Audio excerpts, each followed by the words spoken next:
Bonjour à toutes, bonjour à tous et bienvenue sur la chaîne Caroline Sophie Création. Alors aujourd'hui, je vous présente cette écharpe. Donc je vous fais un zoom tout de suite pour voir le point. Voilà, cette superbe écharpe au crochet, très longue puisqu'elle fait 1,70 m. Donc vous voyez, j'ai de quoi faire le tour du cou et elle descend, vous voyez le mannequin. Donc elle descend très très bien. Alors elle fait 1,70 m par 16 cm de largeur. Voilà, je vous mets ça. Alors 1,70 m sans les franges. Les franges sont à peu près de 15 cm de chaque côté. Voilà. C'est une écharpe très facile à faire. Je vous accompagne dans ce tutoriel pas à pas. C'est une écharpe qui a été tricotée, vous verrez, avec un fil en polyacrylique. Vous choisissez bien évidemment le fil de votre choix. Alors personnellement, j'adore les écharpes un peu couleur ivoire, blanc cassé. Je trouve que vraiment, elles sont superbes. Elle est très chaude parce que épaisse, puisque j'ai choisi un point, des points, une séquence de points pour donner de l'épaisseur. Une petite étiquette, comme vous voyez, qui fait tout son charme. Vous allez voir, pour l'hiver, elle est idéale. Je vous attends tout de suite pour le pas à pas. Pour ce projet, j'ai utilisé ce fil que j'avais utilisé pour le bonnet Andina. Il me restait des pelotes, donc j'ai utilisé 3 pelotes et demie, 4 pelotes on va dire, de ce fil Lisa Premium Uni. Donc c'est un fil 100% acrylique. Ce sont des petites pelotes de 50 grammes, mais le paquet était vendu en plusieurs pelotes, donc c'est pour ça qu'il m'en restait. J'ai utilisé donc un fil un peu blanc cassé, ivoire. Alors, ce fil est très doux pour de l'acrylique, vraiment. C'est du polyacrylique. Alors, il mesure 133 mètres, pardon, et la pelote fait 50 grammes. Donc, bon, vous utilisez donc le fil de votre choix, bien évidemment. Et j'ai utilisé un crochet de 4,5. Voilà, je vous laisse donc tout de suite au pas à pas. Alors, pour cette écharpe, vous pouvez décider de la longueur vraiment totale que vous voulez. Je voulais une belle et grande écharpe, donc j'ai fait une maille chaînette de nombre pair pour obtenir à peu près 1,50 m de maille. Donc, j'ai fait à peu près, avec mon fil, 250 mailles chaînettes. Mais ça, c'est en fonction du fil, en fonction de la longueur que vous voulez. Donc, je voulais une grande écharpe. Alors maintenant, nous allons voir ensemble, en fait, cette succession de points différents que nous allons répéter pour la largeur de cette écharpe, puisque nous travaillons dans le sens de la longueur. Alors, le premier rang, donc je vais vous mettre sur l'écran à chaque fois les rangs et ensuite cette séquence que nous faisons, nous allons répéter. Alors pour le premier rang, nous faisons un rang en maille serrée. Alors déjà, nous faisons une maille en l'air juste pour en fait se positionner correctement pour monter. Et ensuite, vous allez faire des mailles serrées. Alors, les mailles serrées, vous savez, vous avez deux possibilités. Ou vous piquez en bas, comme ceci, c'est-à-dire vous prenez le brin du bas, ou vous piquez en haut, comme ceci. Alors, je vous suggère, mais en fait, vous pouvez faire comme vous voulez, je vous suggère de piquer en bas. Donc, je vais zoomer, vous allez voir. Voilà. Moi, je pique ici pour donner un peu plus de tenue. Vous voyez, vous avez la possibilité de piquer ou ici ou ici. Je pique ici en bas et nous faisons tout le long. Donc là, évidemment, ça risque d'être un peu long parce que, évidemment, nous avons beaucoup de mailles. Nous faisons un rang, ce premier rang, en maille serrée. Voilà. Comme ceci. Le premier rang en maille serrée et je pique en bas pour donner un peu de poids.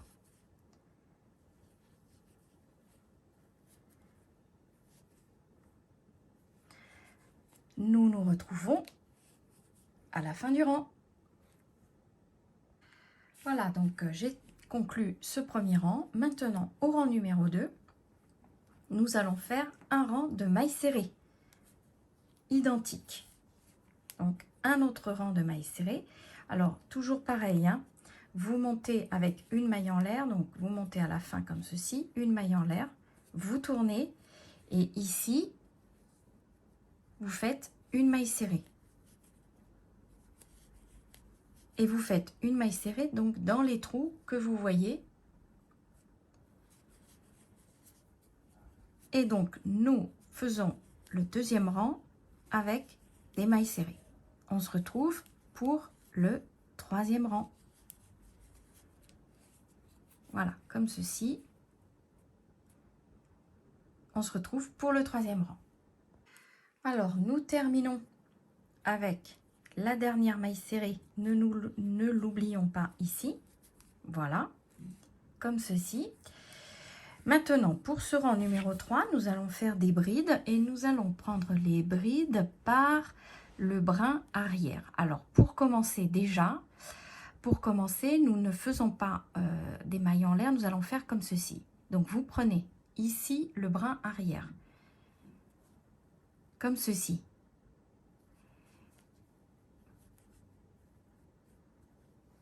Donc, je répète, vous faites comme une maille serrée, on va dire ça comme ça. Une demi-maille serrée, voilà. Et vous faites une maille en l'air. Voilà le point qui peut ressembler à une bride. Donc, je répète le point. Le brin arrière. Vous éliminez une seule boucle. Vous faites un jeté les deux boucles et une maille en l'air.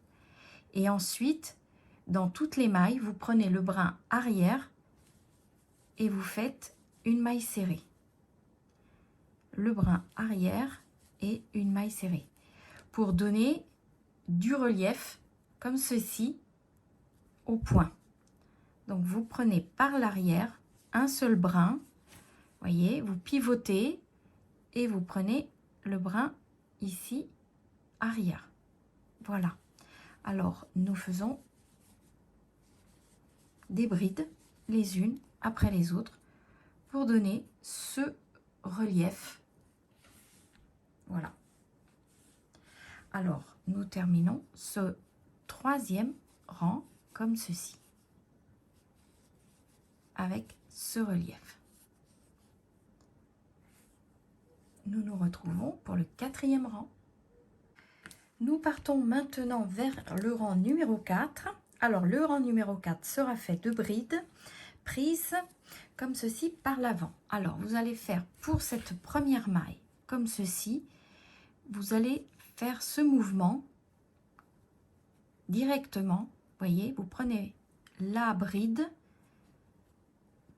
Donc, vous prenez la bride, vous ramenez comme ceci, un jeté de boucle et une maille en l'air. Ça, c'est pour le premier point. Ensuite, pour les points, vous allez prendre comme ceci, donc le crochet à l'arrière, la bride par devant, et vous faites tout le long des brides comme ceci. Donc, la bride, vous l'enveloppez, voyez, comme ceci.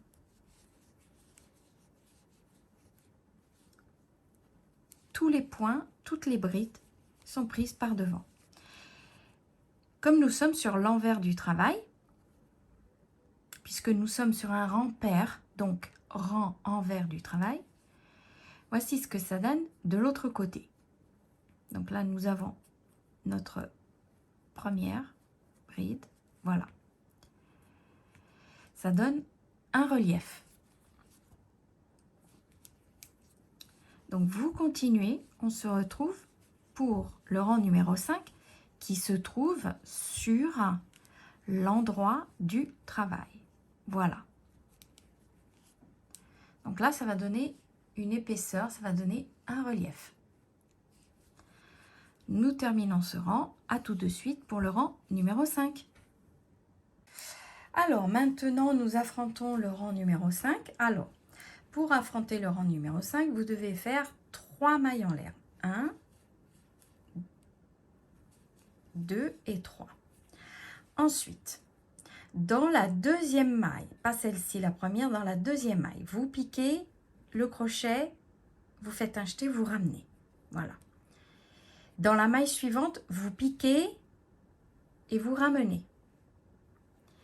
Ensuite, dans la première maille que vous voyez ici, vous piquez, vous ramenez. Dans la maille d'après, vous piquez, vous ramenez. Et dans la maille d'après la dernière, vous piquez, vous ramenez, comme ceci. Alors, si vous regardez bien le long de mon crochet, j'ai 6 boucles. 1, 2, 3, 4, 5, 6. Je prends le fil, donc je fais un jeté et je vais fermer toutes les boucles comme ceci. Et je fais une maille en l'air pour fermer. Ça, c'est le début. Alors maintenant, regardez bien. On va faire la même opération, mais on va dire en hauteur et on va s'élargir vers la gauche. Alors, ici, regardez bien, vous avez comme une coquille Saint-Jacques et là, vous avez un petit trou.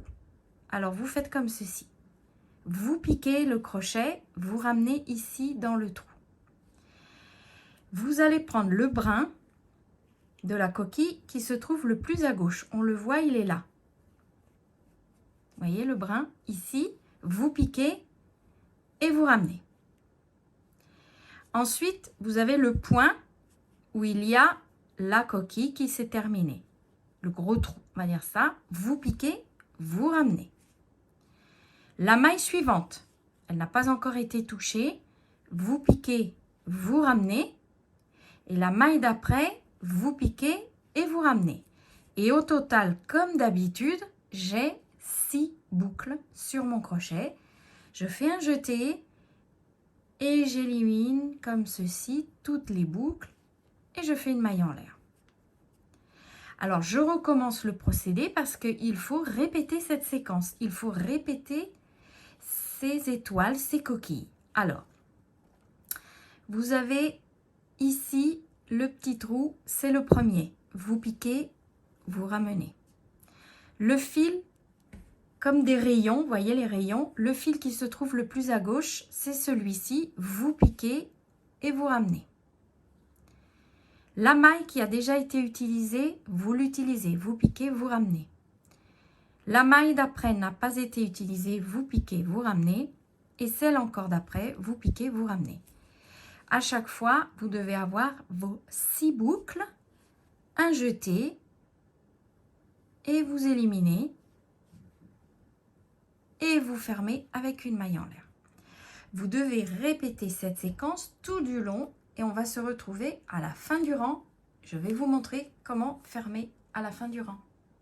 À tout de suite. Alors, nous sommes arrivés au terme de ce rang. Il vous reste la dernière maille et dans la dernière maille, vous faites une demi-bride. Donc, vous faites un jeté, vous piquez, vous ramenez et ici, vous éliminez toutes les boucles. Ensuite, vous tournez votre travail. Vous faites une maille en l'air. Et là, vous voyez, ici, nous avons notre coquille. Dans le trou, ici, vous faites 2 mailles serrées. 2 mailles serrées. Et dans tous les trous, ici, vous voyez les trous des coquilles. Nous avons les coquilles, nous avons le trou. 2 mailles serrées dans tous les trous. Comme ceci. Voilà, donc vous avez ici, vous faites 2 mailles serrées. Et ceci tout le long de ce rang numéro 6. Voilà, 2 mailles serrées. On se retrouve à la fin du rang. À la conclusion de ce rang, il vous reste une maille ici, vous la voyez, vous avez fait vos 2 mailles serrées dans le petit trou, il vous reste une maille ici et vous faites donc une maille serrée. Voilà. Alors, nous tournons le travail et nous allons recommencer. Donc, nous sommes au rang numéro 7. Nous recommençons le rang numéro 5. Alors, 1, 2, 3 mailles en l'air. Ici, dans la deuxième maille, vous piquez, vous ramenez. Ici, dans la maille d'après, vous piquez, vous ramenez. Ici, vous piquez, vous ramenez dans le point, le premier. Vous piquez, vous ramenez. Et là, vous piquez, vous ramenez pour avoir 6 boucles sur votre crochet. Nous répétons exactement le début du numéro 5. Vous prenez un jeté, vous éliminez toutes les boucles et vous faites une maille en l'air pour conclure. Et en fait, nous recommençons notre opération. Vous piquez, vous ramenez 1. Ici, vous savez, vous devez prendre le fil externe. Vous piquez, vous ramenez. Ensuite, ici, vous piquez, vous ramenez. Ici et ici, vous avez vos 6 boucles. Vous répétez exactement le numéro 5. Et voilà. Et en fait, vous devez avoir en correspondance le trou avec le trou, le trou avec le trou, pour ne pas décaler. Donc, vous répétez le rang numéro 5. Donc, vous piquez, vous ramenez, vous prenez le fil externe ici, vous piquez, vous ramenez. Dans le même point, vous piquez, vous ramenez. Et là, vous allez sur 2 points, 1 et 2. Et là, vous avez vos 6 boucles. Et là, vous concluez et vous faites votre maille en l'air. Donc, nous répétons, vous voyez, comme ceci, le rang numéro 5. Ensuite, vous allez répéter le rang des 2 mailles serrées. Donc, le rang numéro 7, c'est le rang numéro 5. Le rang numéro 8, c'est le rang numéro 6. On se retrouve. Donc, je vous explique ensuite la progression. Donc, vous répétez pratiquement le rang des coquilles et le rang des mailles serrées. Une deuxième fois. Alors, nous avons terminé le rang numéro 8, comme je vous l'avais dit, qui est identique au rang numéro 6. Et là, nous avons terminé cette portion de points. Donc, vous allez répéter. À partir de là, vous reprenez le rang numéro 1 et vous répétez du 1 au 8. C'est-à-dire qu'on va répliquer cette portion ici, ici, etc. Alors, si vous voulez, et tout dépend du fil que vous avez utilisé, vous le répétez une fois. Ou vous pouvez le répéter encore 2 autres fois, c'est-à-dire 1, 2 ou alors 1, 2 et 3 pour avoir la largeur que vous désirez. Donc là, je vous montre comment reprendre le rang numéro 1. Vous montez avec une maille en l'air et vous faites donc le rang de mailles serrées dans toutes les mailles serrées du rang précédent. Donc, vous piquez dans les trous et vous repartez et c'est le rang numéro 1. Voilà, donc on se retrouve pour aussi conclure avec, une fois que vous avez répété, nous concluons avec ce dessin comme ceci, voilà, pour avoir une unité. Mais à partir de là, vous répétez du rang numéro 1 au rang numéro 8. Alors, on se retrouve avec une petite progression pour vous montrer cette maxi écharpe. Alors, j'ai avancé et j'ai ajouté encore 8 rangs. Vous voyez, j'ai fait une deuxième section. Et donc là, pour avoir assez de fil pour faire les franges, etc., je vais m'arrêter là. Donc, pour l'instant, nous avons une largeur de 14 cm. Voilà, 14. Si vous voulez continuer et refaire encore une autre section, vous pouvez. Je vais m'arrêter. Donc, quand vous avez terminé le nombre de sections que vous voulez obtenir, vous allez faire comme ceci. Donc là, j'ai terminé avec le rang numéro 8. Nous faisons ici un rang de brides. Donc, vous commencez avec une maille serrée et une maille en l'air, c'est-à-dire comme une bride. Et vous faites dans les mailles serrées un rang de brides. Voilà. Ensuite, on se retrouve pour le rang d'après. Donc là, ce sont les rangs, on va dire, de finition de cette écharpe. Voilà. Alors, vous faites un rang de bride classique. On se retrouve pour le deuxième rang de finition. Alors, le rang de bride a été fait. Alors, pour ce deuxième rang de finition, vous faites les brides prises comme ceci, par devant. Vous vous souvenez du rang, les brides en relief. Donc, vous repartez et vous faites ici les brides en relief pour ce deuxième rang de finition de bord. Voilà, rien de bien difficile puisque nous avons déjà fait ce rang. Voilà, vous faites ces rangs pour avoir comme ceci le relief. Voilà. Alors, ce deuxième rang de finition avec les brides prises comme ceci. On le prend sur le devant. Voilà. On se retrouve donc pour le rang suivant de finition. Alors, nous avons terminé ce rang de brides en relief. Maintenant, nous sommes à l'avant-dernier rang. Nous devons faire des mailles serrées prises avec le brin arrière. Donc, regardez, vous faites une maille en l'air pour monter. Et dans la première maille, vous avez, vous voyez, le brin arrière. Et donc, vous faites vos mailles serrées avec le brin arrière. Voilà. Vous prenez par l'arrière, vous pivotez. Nous connaissons ce point, voilà. Et donc, vous faites les mailles serrées comme ceci. On se retrouve pour le dernier rang de finition.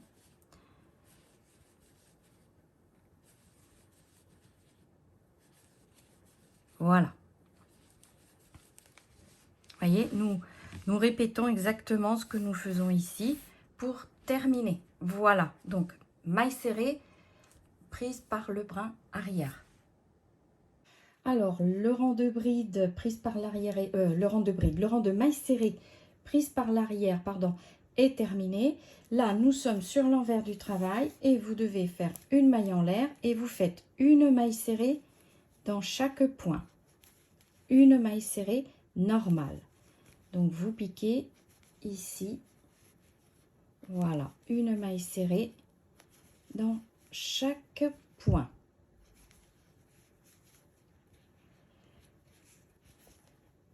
Et voilà, on se retrouve à la fin du rang. Vous avez terminé ce rang de mailles serrées. Donc, vous voyez, nous avons fait quelque chose d'identique en ce qui concerne le début et la fin de notre écharpe, la séquence. Alors, ben, vous terminez, vous fermez le point, vous le cachez. Donc, vous faites une maille en l'air. Voilà. Et ensuite, vous cachez le point. Donc maintenant, nous allons nous occuper des franges. Je vous attends donc pour les franges. Voilà. Si vous voulez donner un petit coup aussi, on peut donner un petit coup de fer léger pour aplatir, voyez, pour aplatir l'écharpe. Voilà. À tout de suite pour les franges. Alors, nous voici arrivés aux franges. Alors, je vais vous expliquer. Donc, j'ai découpé, donc je découpe des brins à peu près de 35 à 40 cm. Comme ceci. Alors, j'ai décidé de prendre 4 brins, mais vous pouvez prendre plus de brins pour le paquet de franges. Alors, vous prenez vos brins. Ne vous inquiétez pas, tout n'est pas à la même longueur, puisqu'ensuite, on va faire le coiffeur, c'est-à-dire qu'on va couper comme ça les irrégularités. Alors, vous prenez les brins, vous pliez à moitié. Ensuite, vous insérez un crochet. Alors, prenez-le un peu plus gros. Comme ça, vous pouvez prendre tout le paquet de brins. Donc, vous êtes à moitié. Vous insérez le crochet comme ceci. Et vous tirez. Vous serrez bien et vous tirez comme ceci. Voyez. Vous avez tiré. Vous faites une boucle. Et vous passez Voilà, vous passez le fil comme ceci à l'intérieur. Et vous avez, comme ceci, vos nœuds. Voilà. Ensuite, je vous conseille de prendre un peigne. Et nous allons couper. Moi, je vais couper à peu près ici, de chaque côté, pour pouvoir égaliser. Vous pouvez également passer un petit coup de fer pour redresser les brins. Parce que dans la pelote, comme ils sont en pelote, ils sont... Vous voyez, le fil est un petit peu, comment dire, tourné, un petit peu tournicoté. On va dire ça comme ça. Alors, vous voyez, je prépare. Donc, moi, j'ai choisi 4 brins, mais vous pouvez faire une frange plus épaisse. 35-40 cm, hein, c'est vraiment indicatif pour moi. Mais ensuite, ici, je vais couper à peu près à 10 cm, comme ceci. Voilà. Donc, vous préparez. Je vous conseille de le faire une après l'autre, comme ceci. Ne vous inquiétez pas, les brins ne sont pas toutes de la même longueur, mais nous coupons ensuite. Voilà. Vous passez le crochet comme ceci. Et vous tirez. Donc là, il y a un petit surplus. Voilà. Vous tirez. Vous égalisez comme ceci. Et ensuite, voilà. Et ensuite, une fois que vous avez votre boucle, vous passez et vous tirez bien. Voilà. J'ai déjà fait un côté. Je vais bien sûr repasser, peigner et égaliser. Voilà. On se retrouve une fois que l'écharpe est terminée. Et voilà, donc j'ai terminé les franges, vous voyez, j'ai bien coupé aux extrémités, à peu près 15 cm. Voilà, donc l'écharpe est vraiment superbe. Alors, si vous prenez 100% laine, ça sera encore plus joli parce que vous savez que la laine a une tenue beaucoup plus souple que, bien sûr, le polyacrylique. Bien évidemment, le polyacrylique se lave mieux que la laine, ça c'est sûr, en machine à 30 degrés. J'ai cousu une petite étiquette. Si vous me suivez, vous savez désormais que pour les bonnets, etc., je mets ces petites étiquettes en simili-cuir. Voilà. Donc, j'espère vraiment que ce projet vous a plu et je vous remercie toujours pour vos commentaires et je vous dis à bientôt pour un prochain tuto.